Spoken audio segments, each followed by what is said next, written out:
El canal del Congreso presenta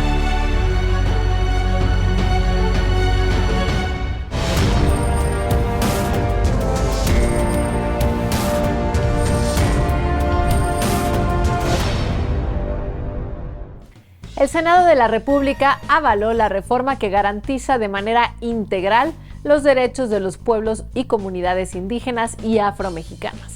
Este texto constitucional reconoce a los pueblos originarios como sujetos de derecho público, personalidad jurídica y patrimonio propio. Martes 24 de septiembre de 2024. Con los votos a favor de la totalidad de los 128 senadores y senadoras de la 66ª legislatura, se aprobó en la Cámara Alta la reforma constitucional que promueve la participación efectiva en la toma de decisiones de las comunidades indígenas y afromexicanas. Esta reforma revierte la discriminación histórica que han sufrido en general los pueblos afromexicanos. Quiero destacar el reconocimiento de los pueblos indígenas y afromexicanos como sujetos de derecho público con personalidad jurídica y patrimonio propio. Es la piedra angular de esta reforma constitucional. Al manifestarse todos los grupos políticos a favor del dictamen, las rondas de participación en el Pleno coincidieron en hacer justicia a los millones de ciudadanas y ciudadanos indígenas y afromexicanos. Son 27 millones de mexicanas y mexicanos que estaban esperando la promesa de recibir un desarrollo respetuoso con su hábitat, equitativo, orientado a subsanar y no agudizar desigualdades y defensor de su diversidad cultural. Hoy, al contemplar a nuestros hermanos indígenas y afromexicanos en la Constitución política, se da un paso importante para que no mueran ni sus lenguas, ni sus costumbres, ni sus tradiciones. Muy importante, el Estado deberá determinar las asignaciones presupuestales para los pueblos indígenas y las comunidades que serán administradas por ellos mismos. Hay que reconocer que este es simplemente un paso más en la consolidación de la inclusión total de nuestras comunidades indígenas y afromexicanas, puesto que hay aún muchas asignaturas pendientes si queremos realmente ejercer justicia plena. Presentes en las galerías, pero también en tribuna, representantes de los pueblos indígenas y afromexicanos se hicieron sentir en el Pleno el día que se aprobaron las reformas al artículo 2 constitucional. Yo soy la voz de mis ancestras y mis ancestros. Soy costeña, negra, morena, jarocha, prieta, mascoga. Soy de Guerrero, la entidad federativa con mayor población afrodescendiente de este país. Soy orgullosamente afromexicana, pero me puedo definir en todos estos conceptos. Somos cultura, tradiciones, costumbres. Somos la alegría y la resiliencia de la danza de los diablos, de los sones, de la marimba, de las chilenas. Somos la fuerza de la flor de Jamaica y el sabor del tamarindo. Es un sueño primigenio esta reforma de nuestras ancestras y ancestros de una patria libre e incluyente, porque cuando los derechos avanzan en nuestras vidas colectivas, impactan nuestras vidas cotidianas. Como senadora por Tlaxcala, me siento muy orgullosa de mis raíces y de la herencia ancestral indígena que ha dado identidad a mi estado. Nuestro voto a favor de este dictamen es una respuesta a las demandas de nuestros pueblos nahuas, otomís y totonacas que habitan en Tlaxcala. Con las reformas del 2001 y del 2011 se reconoció la pluriculturalidad de la nación mexicana, se establecieron derechos específicos para los pueblos indígenas, pero considerándonos indebidamente como identidades de interés público, es decir, como un recurso y no como seres humanos. Nunca más un México sin nosotras y nosotros. Nuestros pueblos y comunidades, reiteramos una vez más, somos sujetos de derecho y no objetos de museo.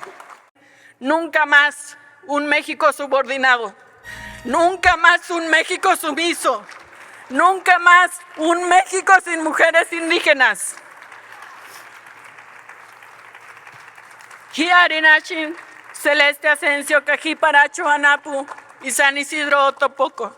Y como decimos en mi cultura, Hucharhuinapicua, ¡vivan los pueblos originarios! 9:07 a.m. El tablero de la Cámara Alta se pinta de verde. Los cambios al artículo 2 de la Constitución obtienen la mayoría calificada con la participación total del Pleno, y así lo confirma el presidente de la mesa directiva. Está aprobado en lo general y en lo particular el proyecto de decreto por el que se reforma, adiciona y deroga el artículo 2 de la Constitución Política de los Estados Unidos Mexicanos en materia de pueblos y comunidades indígenas y afromexicanos.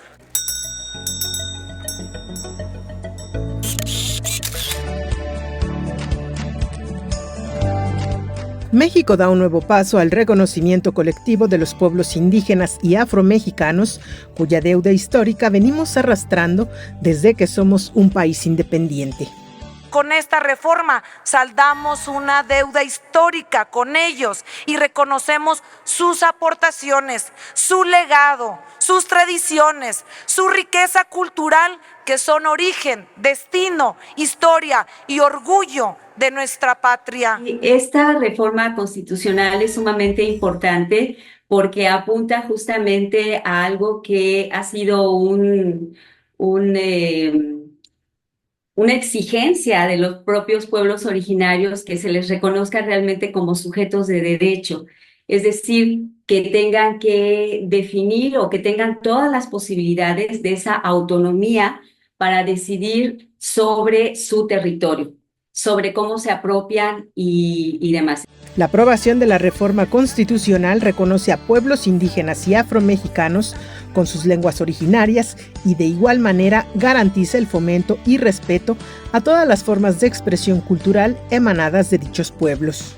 Una de las preguntas que inquietaba a los pueblos nahuas y totonacos con quienes he estado trabajando en la Sierra Nororiental Poblana es justamente si su patrimonio alimentario se podría utilizar o aprovechar con fines turísticos.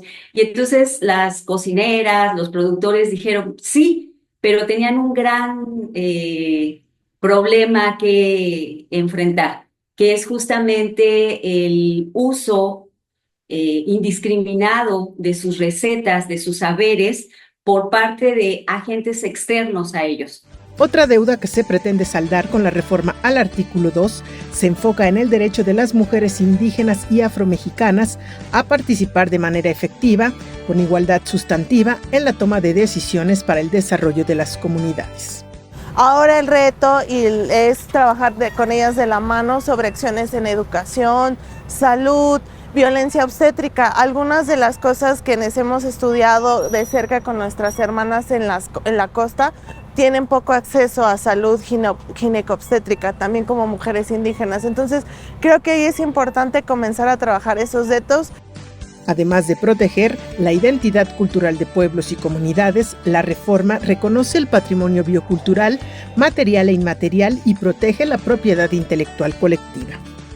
Reconocimiento a las prácticas de la medicina tradicional y menciono de manera especial a la partería tradicional como un elemento de su cultura e identidad que no puede restringirse ni limitarse, pues sería un agravio para su libre determinación y autonomía. Yo te diría que la afrodescendencia la vives todos los días. En la música que escuchas, en los documentos históricos que nos formaron, en la comida, cuando vas a Veracruz, cuando vas a Oaxaca, Guerrero. La afrodescendencia la tenemos todas y todos.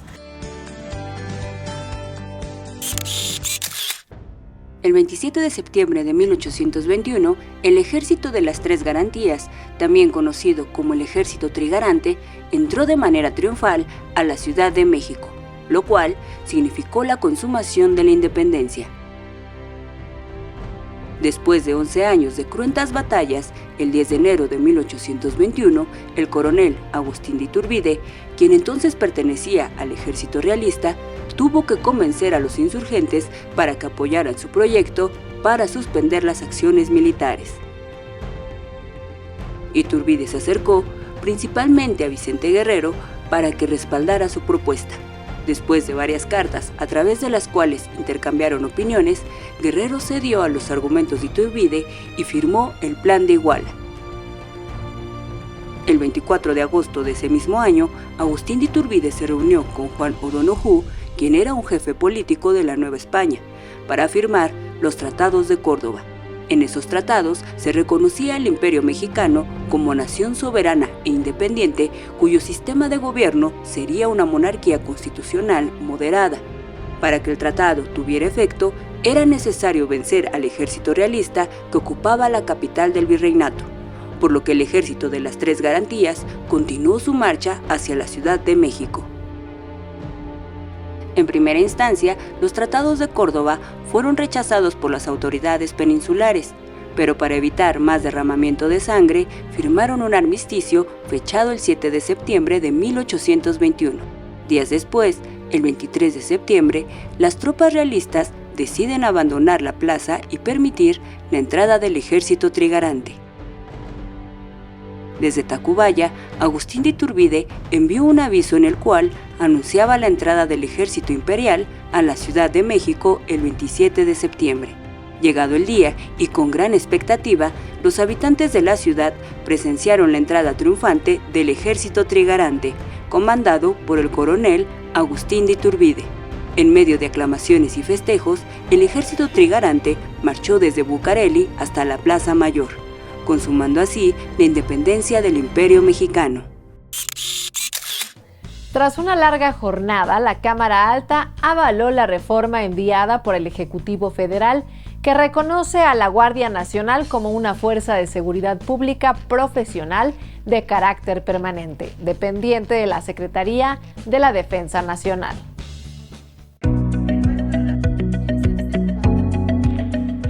En sesión nocturna del martes 24 de septiembre, senadores y senadoras que integran la 66ª legislatura discuten la reforma constitucional que modifica 12 artículos para consolidar a la Guardia Nacional como una fuerza de seguridad pública, profesional, de carácter permanente e integrada por personal militar con formación policial dependiente de la Defensa Nacional.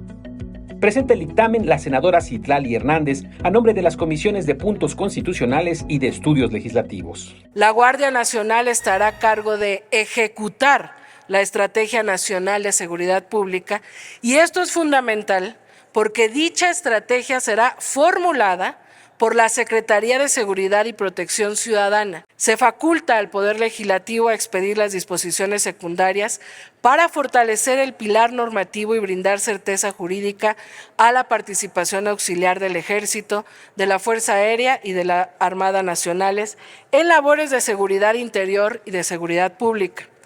Vale la pena decirlo fuerte y claro, la presente reforma no vulnera, no trastoca y no limita derechos fundamentales del pueblo. Con dos posturas divididas, las rondas de participación en favor y en contra sumaron casi 9 horas de debate entre la noche del 24 y la madrugada del 25 de septiembre. La reforma no consolida a la Guardia como una fuerza que se distinga del fuero común y que cuente con herramientas diferenciadas para confrontar el reto más grande que tiene hoy nuestro país, que es el del crimen organizado. ¿Por qué acabar con la Guardia Nacional de carácter civil? En todos los artículos en donde se mencionaba que la Guardia Nacional es de carácter civil, deja de serlo en este nuevo proyecto. En todos los artículos en donde se mencionaba que la Guardia Nacional era un cuerpo policial, deja de decir que es policial para convertirse en una fuerza de seguridad. No se trata de un cuerpo militar, sino de un aliado que se formará y capacitará con el objetivo de enfrentar con valentía y determinación los desafíos que enfrentamos. Su enfoque en el respeto a los derechos humanos es innegociable. Lo que está ocurriendo es que están renunciando a construir un proyecto de seguridad pública civil. No hay una solución de fondo en este planteamiento, una solución estructural y duradera en materia de seguridad. Es necesario tener una visión de seguridad a largo plazo. De manera respetuosa, consideramos que eso es justo lo que ha faltado en nuestro país, ya que no hemos dejado madurar a las instituciones de seguridad.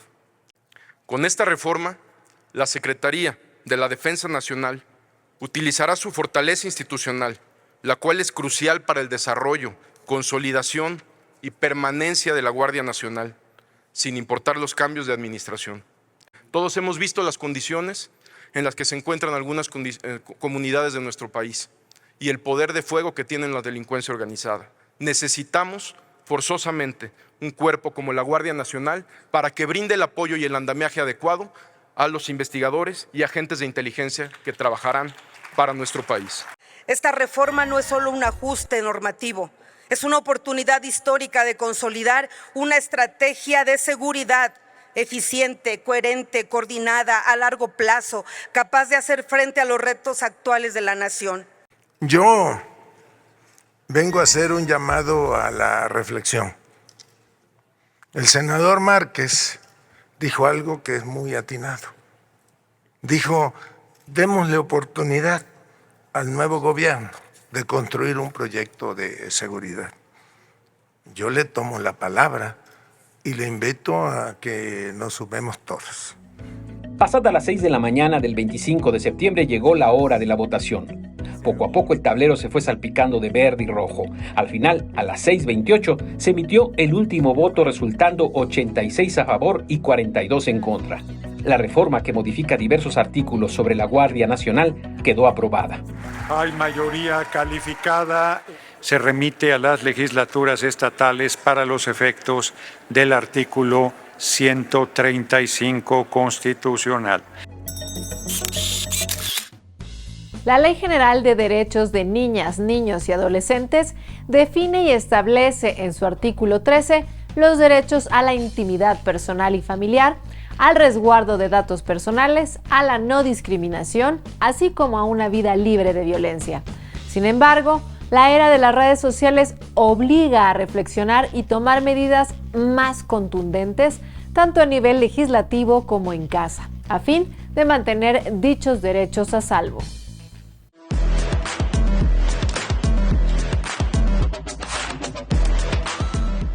La protección de datos personales y el derecho a la privacidad de niños, niñas y adolescentes es un tema que en los últimos años ha cobrado especial fuerza tanto para la ciudadanía como para el Senado de la República, debido al creciente acceso que tienen los menores al uso de Internet. Hace algunos años, a lo mejor pensábamos que los niños, niñas y adolescentes no eran susceptibles de tratamientos de datos personales, y con el advenimiento de las plataformas tecnológicas que procesan datos en grandes cantidades y que sobre todo tienen un mercado especialísimo con los niños, pues ahora los niños comparten muchísimos datos y que en muchas ocasiones ni siquiera con el consentimiento de los padres. Las plataformas tecnológicas se han vuelto una parte fundamental en la vida de los menores, lo que genera profundos desafíos. Este panorama plantea la adecuación del marco legal actual ante esta realidad. Y estamos viendo dos fenómenos. Por un lado, pues este crecimiento, y por otro lado, también un descuido particular de los padres respecto al uso de estas plataformas. Entonces, este doble fenómeno, crecimiento de redes y de plataformas tecnológicas y el descuido de los padres, es una bomba de tiempo para que un menor sea vulnerado en sus datos personales, ¿no? En su privacidad, inclusive en su intimidad, en temas de robo de identidad, o en temas inclusive de pornografía infantil o vinculados al tema de cualquier aspecto del crimen organizado que puede vulnerar los datos de los menores. Mientras se afinan los procedimientos normativos, la recomendación de los expertos es implementar herramientas para prevenir un mal uso de la información y así proteger a los menores. Para personas que pues, estén a cargo de infancias, pueden sí utilizar los controles parentales, ¿no? Ya sea en los equipos móviles o incluso a través de aplicaciones, no específicamente. Entonces, creo que eso nos ayuda bastante, no a un tema de sobre regular y querer estarlos espiando y saber cada mensaje que mandan, porque creo que eso tampoco es saludable, pero sí limitar un poco pues, a los riesgos que pueden estar expuestos. Aunado a las medidas regulatorias y a las herramientas tecnológicas disponibles, la concientización y el respeto a la privacidad resultan esenciales para lograr garantizar la seguridad de las infancias. Creo que hay que entender que la privacidad es bastante importante, ¿no? Ya no es nada más es un tema, no, pues no quiere salir en la foto, sino que ya tiene este impacto, que pues esa información ya una vez que vive en internet, pues no es que la puedas eliminar, y dos, pues tiene este impacto que se puede usar para fines pues ya con malicia. La protección de los menores en el entorno digital no es solo un desafío técnico, sino también un reto cultural y legal. En el Senado de la República, el reto es avanzar en la regulación y protección de los derechos de privacidad de niños, niñas y adolescentes.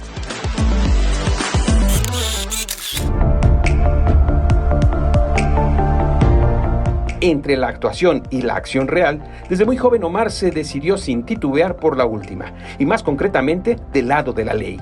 Y es que al senador García Harfuch lo que le sobran son agallas y otras cualidades extra que no a cualquiera, inteligencia y perspicacia para afrontar la adversidad. Con ADN de policía en sus células, el senador atribuye el éxito de su labor en tareas de investigación gracias al trabajo que ha logrado desarrollar con su equipo. Y por equipo se refiere a sus compañeros y compañeras policías con quienes se ha destacado en operativos que pronto le otorgaron notoriedad en el terreno de la justicia. El senador Omar García Harfuch nació el 25 de febrero de 1982 en Morelos y cuenta con 2 licenciaturas, una en Derecho por la Universidad Intercontinental y otra en Seguridad Pública por la Universidad del Valle de México. Asimismo, estudió una maestría en Administración y cuenta con estudios de especialización en temas de seguridad por la Universidad de Harvard y un seminario de agentes del orden impartido por el FBI. Su carrera como policía empieza en 2008 como jefe de departamento de la Policía Federal y de ahí asciende pronto a coordinador, titular de División de Investigación, director en jefe de investigación y secretario de Seguridad de la Ciudad de México. Aunque entre los cuarteles de policía y las revistas de espectáculos existe una distancia considerable, el jefe Omar saltó de uno a otro espacio gracias a una foto que se tomó con su madre, la primera actriz María Sorté. A la Cámara Alta, el senador Harfuch llegó a la fórmula que integró con Ernestina Godoy, muy convencido de la doctrina del humanismo mexicano que se comparte en Morena, su partido. Aún son pocas pero sustanciosas sus intervenciones en tribuna, pues de antemano sabemos que García Harfuch, más que de palabra, es un hombre de acción. Aún así, el escaño que vigila en esta Cámara se simbra con su voz grave y ante su paso firme rumbo al Pleno. Senador Omar García Harfuch. Un día después de la entrada del Ejército Trigarante a la Ciudad de México, se instaló la primera Junta Provisional Gubernativa, la cual fue la primera entidad gobernativa del nuevo Imperio Mexicano. El Plan de Iguala y los Tratados de Córdoba estipularon el establecimiento de una Junta Provisional Gubernativa, la cual estaría facultada para nombrar una regencia, mientras se ocupaba el cargo de emperador del nuevo Imperio Mexicano. La Suprema Junta Provisional Gubernativa, compuesta por 38 integrantes, estableció como presidentes de la regencia a Agustín de Iturbide, Manuel de la Bárcena, Isidro Yáñez y Manuel Velázquez de León. Este órgano de gobierno estuvo conformado por clérigos, aristócratas y militares, algunos de ellos el obispo de Puebla, Antonio Joaquín Pérez Martínez, el conde Manuel Era Soto y los militares Anastasio Bustamante y Nicolás Campero Bustamante. El primer documento expedido por la Suprema Junta Provisional Gubernativa fue el Acta de Independencia del Imperio Mexicano, la cual fue firmada por todos los miembros de la Junta. En el propio Plan de Iguala se estipulaba que el Poder Ejecutivo residiría en la regencia y el Legislativo en las Cortes, pero que en tanto se llegaban a establecer estas, la propia Junta Provisional Gubernativa ejercería las funciones correspondientes al Poder Legislativo. Debido a las fuertes diferencias entre Iturbide y las Cortes, el primer emperador de México ordenó la disolución del Congreso el 31 de octubre de 1822 para nombrar en su lugar a una Junta Nacional Instituyente, Finalmente, el 2 de noviembre de 1822, por órdenes del emperador, la Suprema Junta Provisional Gubernativa fue disuelta y con ella la posibilidad de formar una monarquía moderada constitucional. El primer emperador mexicano se convirtió por poco tiempo en esa persona sagrada e inviolable al estilo de las tradicionales monarquías. Muchas gracias por acompañarnos en esta entrega de Cámara Alta, la revista informativa del Senado de la República.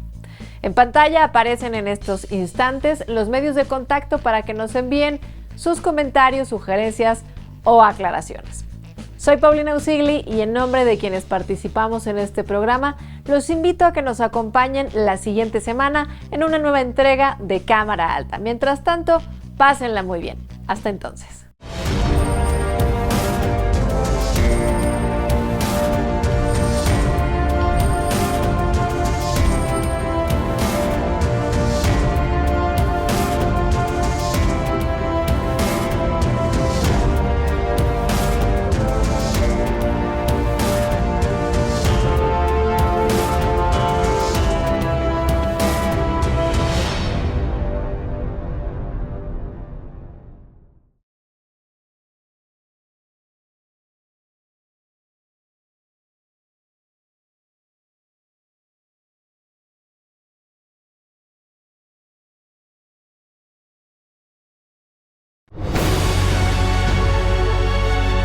El Canal del Congreso presentó